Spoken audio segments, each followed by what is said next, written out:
Les auteurs de l'anthologie Écrivains contemporains du Québec, Lise Gauvin et Gaston Miron, ont écrit que Gélineau élabore une écriture en prise directe sur son temps.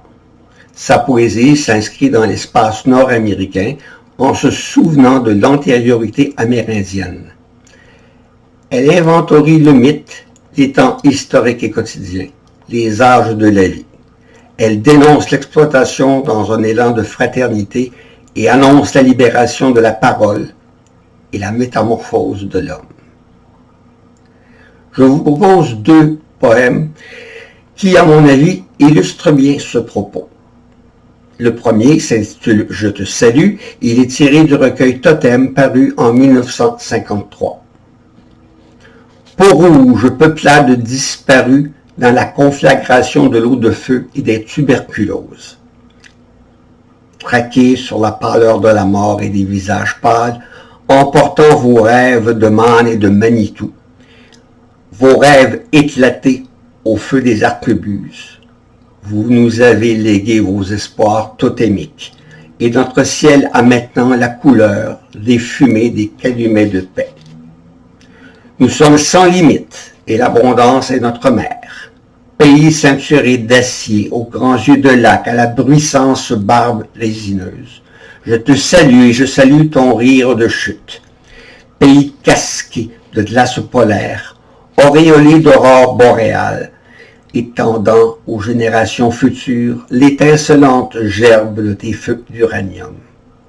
Nous lançons contre qui te pille et t'épuise, contre ceux qui parasitent sur ton grand corps d'humus et de neige, les imprécations foudroyantes que naissent aux gorges des orages. J'entends déjà le chant de ceux qui chantent. Je te salue, la vie, pleine de grâce. Le sommeur est avec toi. Tu es béni par toutes les femmes, et l'enfant fou de sa trouvaille se tient dans sa main, comme le caillou multicolore de la réalité. Belle fille, mère de nos yeux, vêtue de pluie et de beau temps, que ton règne arrive sur les routes et sur les champs. Belle vie, vive l'amour et le printemps. Le deuxième poème s'intitule « Mythologie moderne ». Il est tiré du recueil « À l'écoute de l'écoumène » paru en 1991. J'ai vécu à l'âge où les chevaux sont devenus mythologiques. 20e siècle, porte battante, ouverte sur quel espace? La rumeur des moteurs couvre les hennissements de Pégase. Un avenir de robots entre les corridors du futur. L'humanité se tourne sur son lit de ronces et change de cauchemar. Les hauts barrages inventent une mélodie nouvelle. L'écoulement du temps devient lumière dans un ciel de néant.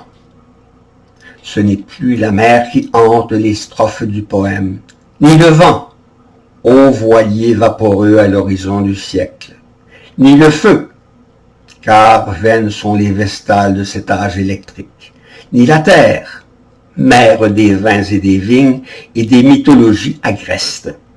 C'est dans les cyclones des cyclotrons que s'élabore une âpre poésie d'atomes.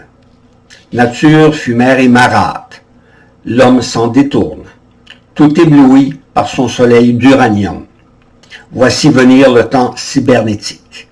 Nous serons liés comme l'abeille à l'essaim, car la terre deviendra ruche. Nous ferons notre miel des fleurs électroniques.